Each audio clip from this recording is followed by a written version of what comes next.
The Pittsburgh Pirates are headed to face the Milwaukee Brewers in a 3-game series. And speaking of three, is the third time the charm for the Pirates to finally get the best of Milwaukee. We're going to discuss on today's episode of Locked On Pirates.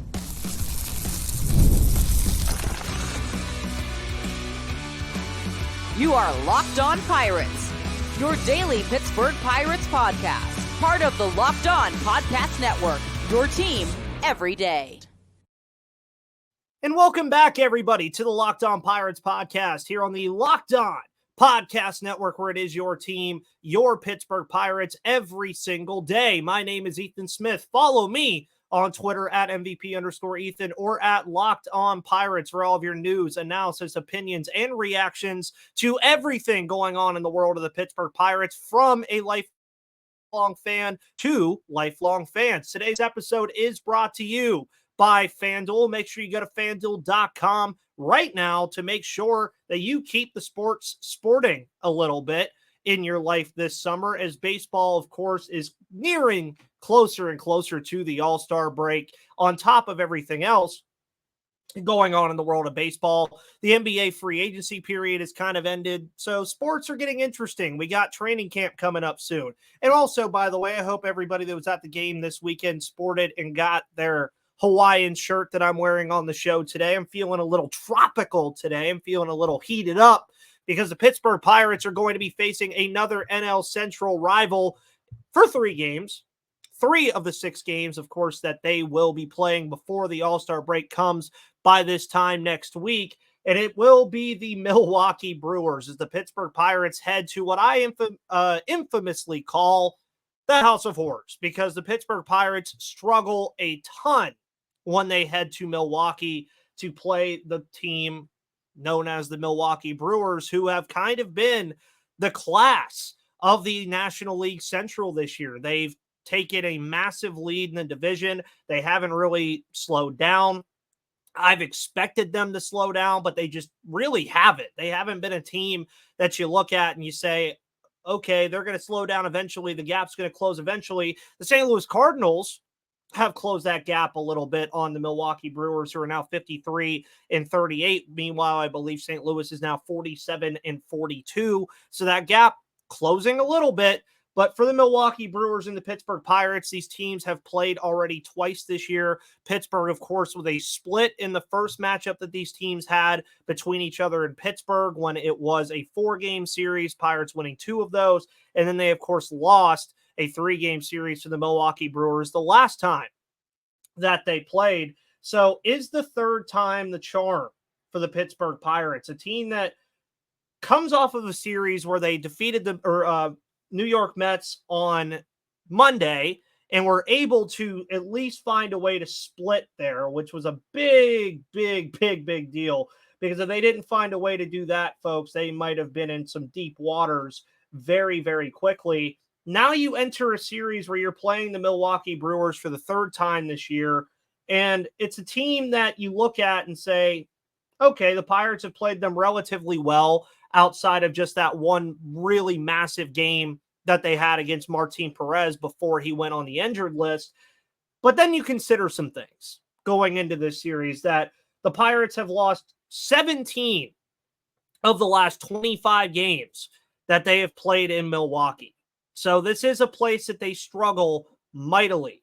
They are not good in Milwaukee at all. And that's going back to 2021, pretty much when I first started doing this show. So since I've done this show, and even before that, the Pirates have just really struggled with this Brewers team. Now, this really is an interesting series for a lot of different reasons, because we don't know who's pitching tonight at the time of recording, at least. I couldn't really tell you. I don't know if it's going to be a bullpen game. I don't know if it could be Quinn Priester or Marco Gonzalez. It could be any number of different things. We talked about that a little bit on the show yesterday when we were discussing how the Pirates are going to navigate not having Bailey Falter and Jared Jones for the next couple weeks. So we'll see what happens there tonight. But you look at this Brewers team and they're getting contributions, especially pitching wise. Remember, this is a team that lost Corbin Burns in the offseason by trading him to the Baltimore Orioles.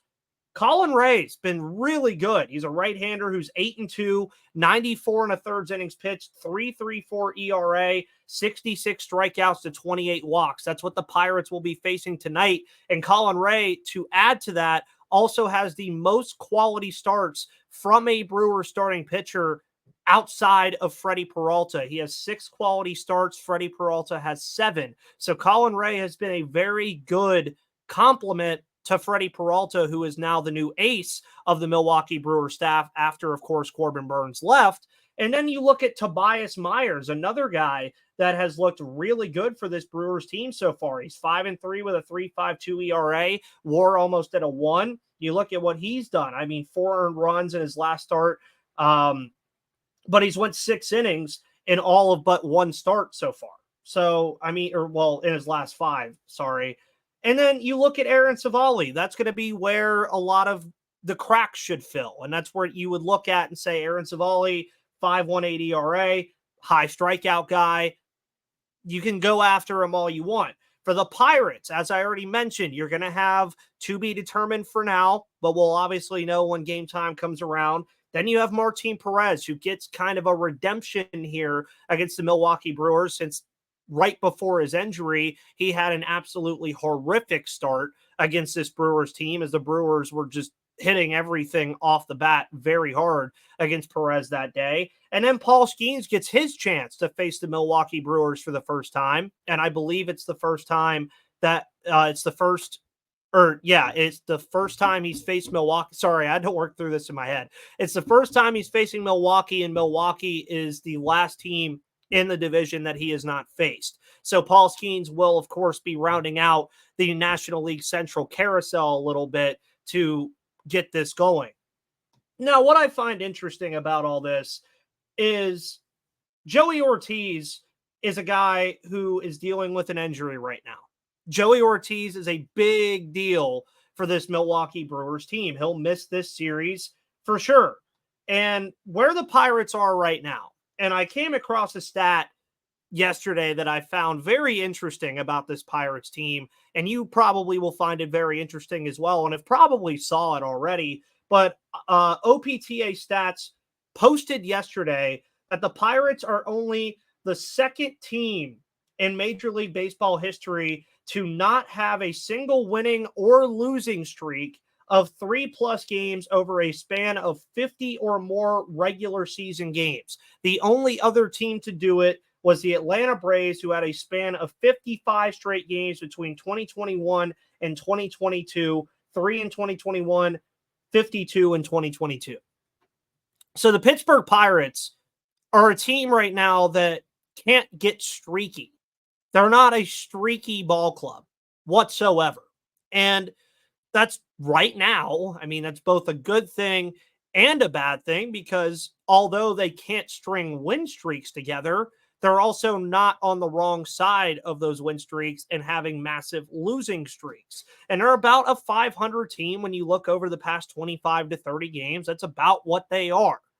But now you come off a win against the New York Mets, a very big one, mind you, and I still don't know what Mendoza was doing taking out Christian Curtis yesterday, as he was pretty much dealing pretty well, and then the Pirates just teed off on the Mets bullpen. And I think that's going to be the goal again, to make the third time a charm against this Milwaukee Brewers team, is try to get after these starters early and often. I say that all the time when the Pirates are going into these series, that they need to get after the starters early and often. They need to find a way to make these guys work and get to the bullpens. Now, of course, you are looking at a team in Milwaukee who has a pretty decent bullpen as well, so it might be a little bit more difficult to use that utilization, but something we keep saying over and over again, and we saw it in the 2 victories against the New York Mets, this offense is an offense that has the potential to put up runs. It's an offense that can be a lethal unit. It's an offense that can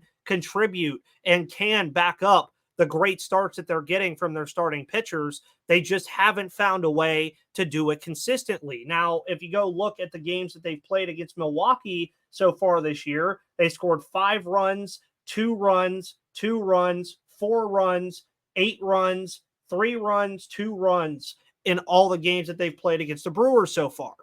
So you're hoping that they can be consistent in this series offensively. Stay in the games, let your bullpen keep you in the games, let your starters, who are no doubt going to keep you in the games, get deeper into these games so that you keep this bullpen fresh. And the next thing you know, you have a chance to win these games. And really, a lot of what you're seeing right now, too, from this Pirates team is you're starting to see some of these guys heat up a little bit. Nick Gonzalez hit a little bit of a rough patch. He's kind of back to what he was doing when he first came up. O'Neal Cruz has been absolutely phenomenal over the past week and a half.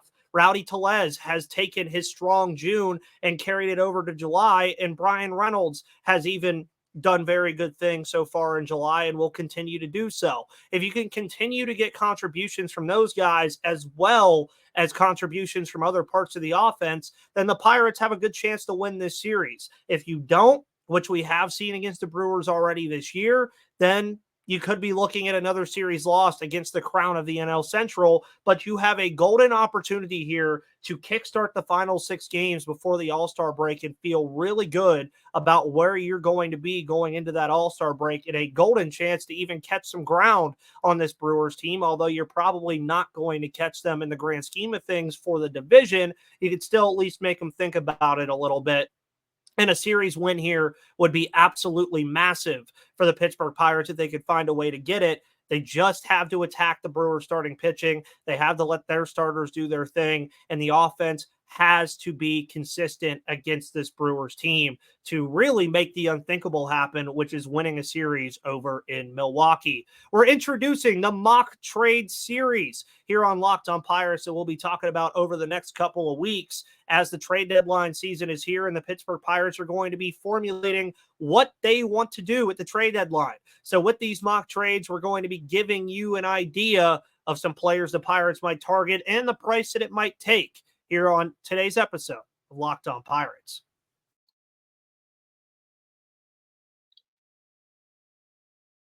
Today's episode of Locked on Pirates is brought to you by FanDuel. Make sure you go to FanDuel.com right now, because even though the playoffs are gone for the NBA and the NHL, and a lot has already happened in both of those sports in their off seasons, the sports aren't really going like I want them to, but FanDuel lets me keep the sports going whenever I want, because all I have to do is open the app and dream up bets anytime I'm in the mood. And this summer, FanDuel is hooking up all customers with a boost or a bonus on a daily basis. That's right. There's something for everyone every day all summer long. So head over to FanDuel.com and start making the most of your summer right now, betting on the Pittsburgh Pirates, because FanDuel is an official sports betting partner of Major League Baseball and an official sponsor of the Locked On Podcast Network.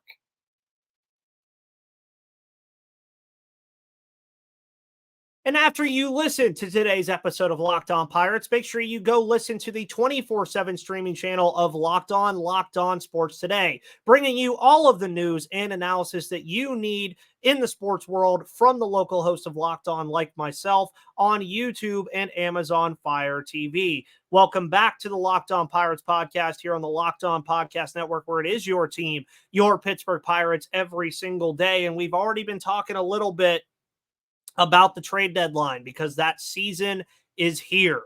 It is trade deadline season. This is one of the more intriguing parts of the MLB calendar every single year, because you see stars on the move. You see under the radar moves for fringe teams like the Pittsburgh Pirates that could eventually elevate them to a potential playoff run. You look at some of the rebuilding teams getting components to their teams that could be integral parts to their new core that they'll have in a couple of seasons. And then for the Pittsburgh Pirates, it's going to be a very interesting trade deadline, much like it's going to be a very interesting trade deadline for pretty much every team that's in this NL wildcard race right now. I mean, you look at how many teams still have a legitimate shot at this in July. It's a crazy dynamic right now. This is something that you don't really see all that often in baseball. You usually see much more of a divide. You're not seeing it at all that much this year. So for the Pittsburgh Pirates, what are some trades they could cook up? What could they do? That's what we're going to be discussing on this mock trade series, where I'm going to go over a course of players, give you an idea of what their price is going to be, highlight those players and what they've done this season, and how they can fit into the grand scheme of things for the Pittsburgh Pirates. And today, I wanted to highlight two veteran outfielders that the Pirates could target, two guys that otherwise you might not have thought would have been available in the spots they're in, except, well, the second guy might be. But one of them, definitely a guy that has the name recognition, but not having exactly the season he would hope to be having. And of course, his team, not of course having the season they would like to be having. So enough of burying the lead. Let's get right into it. Randy Rosara is a very interesting player for me, because Randy Rosara obviously got his big start when he came up for the Tampa Bay Rays in the COVID season, was a playoff phenom for the Tampa Bay Rays en route to their World Series appearance against the Los Angeles Dodgers in the 2020 truncated COVID year. And ever since then, he's been a mainstay in baseball. He has moxie. He has character. He's always been a pretty upbeat guy. But then you look at him this year, and he's just not really been the guy that you're hoping Randy Rosara would be, especially if you're a Tampa Bay Rays fan. Right now, you're looking at a guy that's posted a 669 OPS with 11 home runs and 304 at-bats, and he's played much better as of late. We'll say that. He played pretty decent in the Pirate series when they played the Rays 2 weeks ago. But you look at Randy now over his past 30 days, 286 batting average, slugging 459. So you look at the kind of player that Randy would be, he would be kind of that get-right guy at the deadline. Can he turn it around and be his normal self? And you're going to be paying for that. I mean, Randy Rosara is a guy that has a little bit of control, not an immense amount of control. But where I find it more interesting is, do the Rays even shop him? Because the Rays are in a very interesting spot right now. They're 5.5 back of the final wild card spot in the American League. But then you consider that the three teams ahead of them in their division in the AL East, the Orioles, the Yankees, and the Red Sox, are all in playoff positioning, while the Blue Jays are kind of falling off. But we'll talk about the Blue Jays in another part of this mock trade series at some point. But Randy Rosara is an interesting guy. Now, you heard those stats that I said, and you heard the stats that came out where he's played a lot better as of late, but you would still like him to play better than what he has over the course of the entire season. But when you're talking about these trade deadline acquisitions, you're really bringing it up as saying, we're getting this guy, as far as this season is concerned, for about 2.5 months. So that's what you're hoping, is that he could come in and produce over those 2.5 months. Now, when you're looking at some things that he's done, you lean on the 90.3 average exit velocity, and his 11.3 walk rate is among the best in baseball. So those are going to be the things that Randy's going to do. He's a controllable guy until 2027. So not only are you getting him this year, but you also have him for 25 and 26, which is going to elevate his price, even if he is having a down year this year. The Rays are the kind of team to move guys like that when, they get to about 2 or 3 more years of control. They'll move on from those guys and kind of rotate the pieces. And you have teams that try to replicate this all the time. But for the Rays, I don't know if the price is going to be super high, but for the Pirates, I think you slot a Rosara into right field if you get him. You let him regain his form. He has the power upside.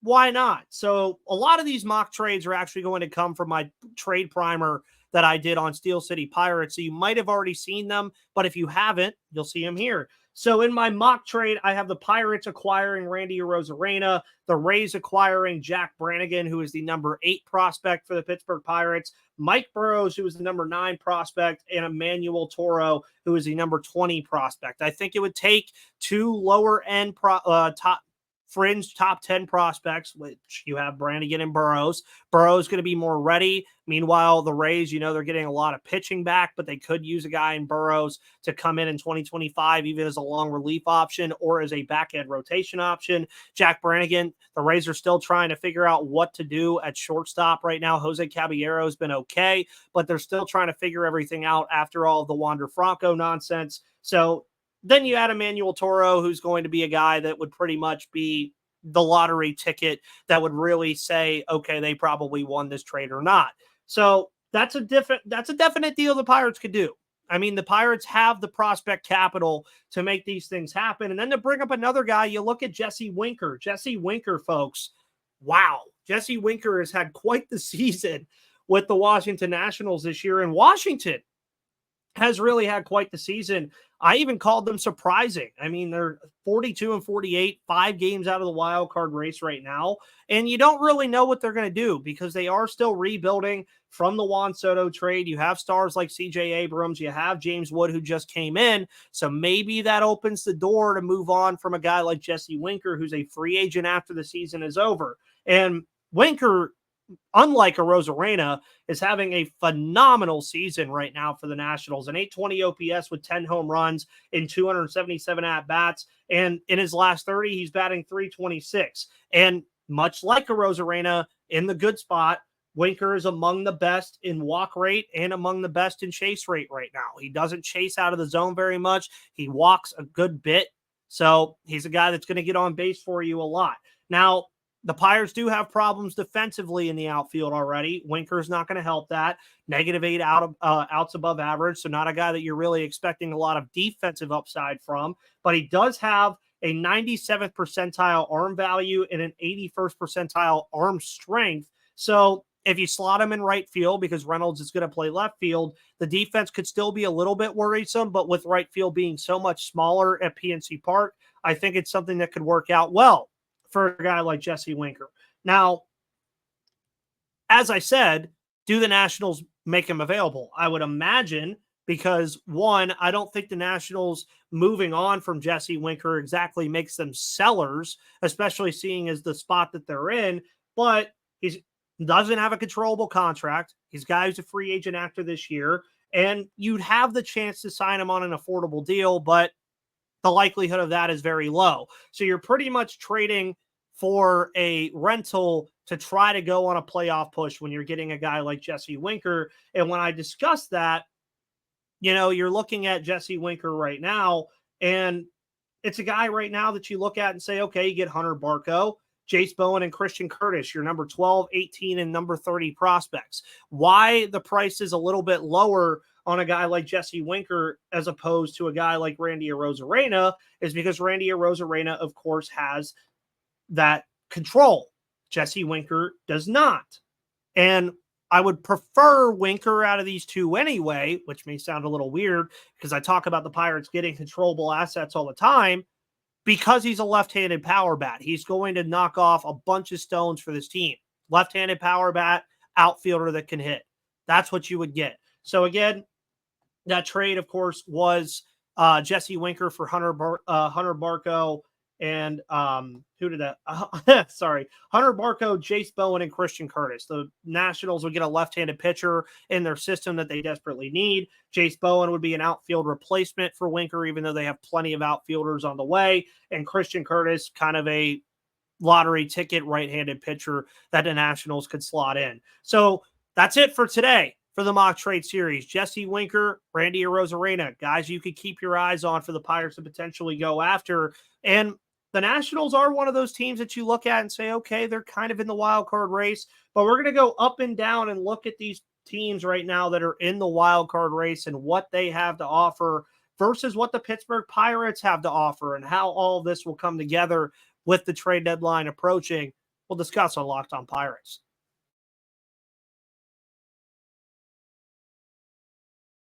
Today's episode is brought to you by Prize Picks. Download the Prize Picks app today and use code LOCKEDONMLB for a first deposit match up to $100 because Prize Picks is America's #1 daily fantasy sports app with over 5 million active members. And right now you can win up to 100 times your money with just 4 correct picks. That means you could turn $10 into $1,000, and Prize Picks is available in more than 30 states across the country, including California, Texas, and Georgia. So make sure you download the Prize Picks app today and use code LOCKEDONMLB for a first deposit match up to $100. That means you could bet on O'Neal Cruz, Brian Reynolds, Mitch Keller, and Paul Skeens all season long on Prize Picks, and even win a lot of money and also get that money matched with code LOCKEDONMLB on Prize Picks for a deposit match up to $100. Just pick more,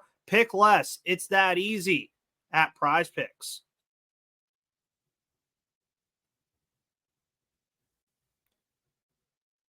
And today's episode is brought to you by Tax Network USA. Visit tnusa.com/lockedon or call 1-800-549-1000 because here on Locked On Pirates, we pride ourselves on getting you the latest news for your team, whether it's the offseason, the draft, spring training, or the playoffs. It's year-round. Collection season is also year-round because just because tax season is over doesn't mean the IRS will stop coming after you for unfiled taxes. The IRS can garner your wages, levy your bank accounts, and even seize your property. So don't let the IRS target you. Let the licensed professionals and tax experts at Tax Network USA go to bat for you. With over 14 years of experience, Tax Network USA has saved their clients over $1 billion in tax debt. So call 1-800-549-1000 or visit tnusa.com/lockedon and be sure to mention Locked On Pirates at checkout and you'll receive a $250 off bonus for all their services.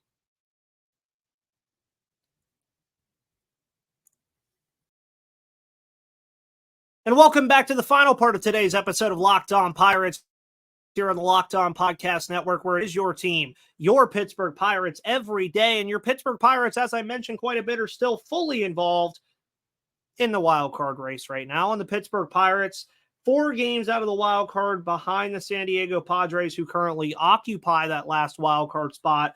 But how do the Pirates look against all these teams? How do these teams match up? And what teams do you think, or I think, really have the best shot to be in it when it gets around September and October? So we'll start from the bottom down.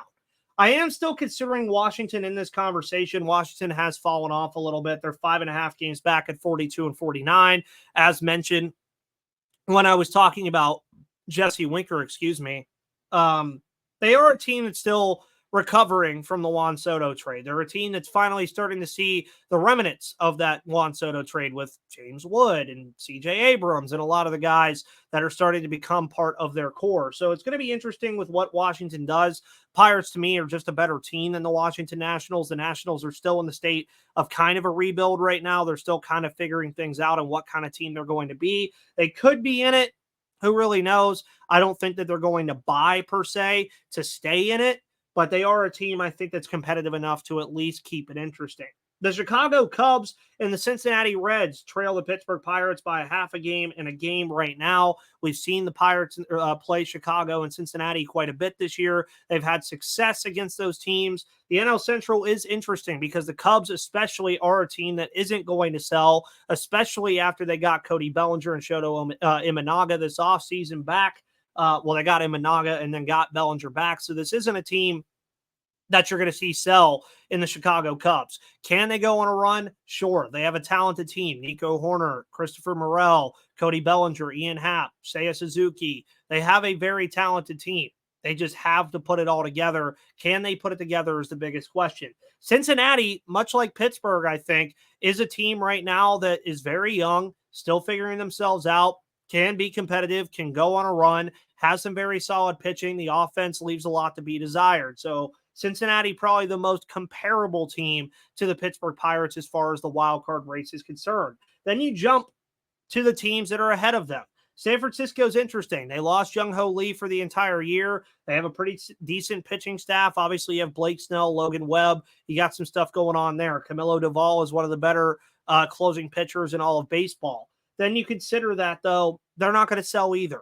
They're not going to be a team that's going to sell in the position they're in. The New York Mets, who the Pirates just saw, Pirates have struggled with the Mets this year. The Mets have been on a bit of a tear as of late. Francisco Lindor, Pete Alonso, but they're a very interesting team because if they have even a sliver of doubt that they'll not be able to compete, it's kind of interesting to see what they'll do, especially with Pete Alonso hitting free agency this year. The pitching worries me. When it comes to the New York Mets, the offense, not so much. You have Nimmo, you have Lindor, you have Alonso, you have guys in Francisco Alvarez who can really be a good offensive unit for that team. It's just a matter of like San Francisco and Chicago, can they go on that big run? Arizona, we saw Arizona make the World Series last year as a wild card team. They're 2.5 out behind San Diego. Obviously, you have Corbin Carroll, who's been a lot less good than he was last year, but the Diamondbacks have the pieces. They have the pieces to be a good team. They have the pieces to get back and do it. And then you look at San Diego, plenty of all-stars. Tatis Jr., Luis Ariz was an all-star, big trade piece that they got earlier this year. Then you look at some of the other pieces they have too, like Manny Machado, Jake Cronenworth. You look at Dylan Cease, Yu Darvish, Joe Musgrove. Padres probably, to me, are probably the best team that is involved in this, because then I'll still include the St. Louis Cardinals, who are 48-42. Cardinals have been a bit of a surprise to me as far as how that team is constructed and what they've been able to do. Those are the teams right now. And the Pirates compare well to a lot of these teams because I think they can pitch with any of these teams. It's just a matter of the Pirates offense finding its way, and that starts against Milwaukee today. Folks, thank you so much for tuning into the Locked On Pirates podcast here on the Locked On Podcast Network, where it is your team, your Pittsburgh Pirates, every single day. Follow me on Twitter at MVP_Ethan or at Locked On Pirates for all of your news, analysis, opinions, and reactions to everything going on in the world of the Pittsburgh Pirates. You can find this show on YouTube and all of your audio platforms. Have a wonderful rest of your Tuesday. We'll see you tomorrow. But until then, see you on the flip side.